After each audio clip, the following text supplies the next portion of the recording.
Well, bit of orange juice for Lionel. So I'm going to be doing a bit more rolling, and Lionel's going to talk about something very important. Go on then. What do you want me to talk about? You want to talk about your cars? Stop it! Okay, all right. Okay, the cars. How do we get to the cars? What? No, you just talk about your cars anyway. Well, I don't know how we got on the car, but Oh, you always end up talking about yes, cars. it was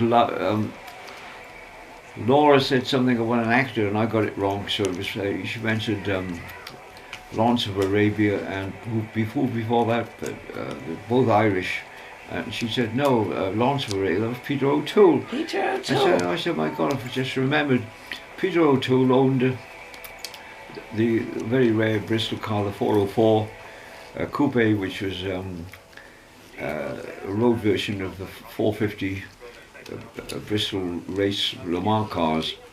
And I was very fortunate with my father to buy one of these cars. Well, he bought it, because I couldn't afford it. From a man called Tommy Thomas, who was a Bugatti specialist, wealthy man who had a collection down in Brighton, Bournemouth, and we got possibly the cheapest price. He wanted 1,000, my father gave me 800 quid. Now he's talking over $1 million for this car. Anyway, Peter O'Toole, at the time I used to go to the factory after we bought the car, because we were put on the car by the factory where one was available, and this man had two of them. Anyway, we went there. There was another 404 in the workshop there, and I said, my God, that looks very nice. Looks very, very original. He said, it belongs to Peter O'Toole. He bought it brand new. He brings it here every year for servicing. It's Peter O'Toole.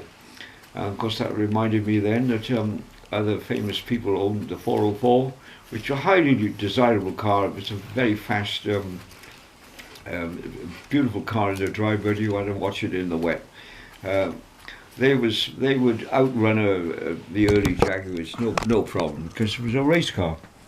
Anyway, it went another memory. The other one who had a famous man who had one at the time was King Hussein of Jordan, and he had the 404, a special one.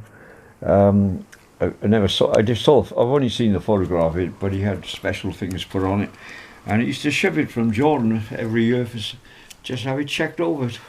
My God, no expense. He used to ship it from Jordan to Filton, Bristol cars for servicing, or just have a look at, and he'd send it back to him. There we are. That's the story. Both those cars now, God knows where they are. Possibly the King Hussein is still in the family. Peter O'Toole could be in the family, but could be anywhere. Mine is in Sydney, Australia. Fully rebuilt, comes out a couple of times a year, the last of my knowledge, and it's possibly worth well over $1 million now. They've almost achieved 12,200,000. It certainly put a note on what we gave, 2 notes on what we gave for it. There we are. It's all in the history. The Bristol owners would love all this. Anyway. Good. Okay, so we're definitely making progress on the winding it up, so we'll pop back in 10 minutes. Okay. There we are, we're still going.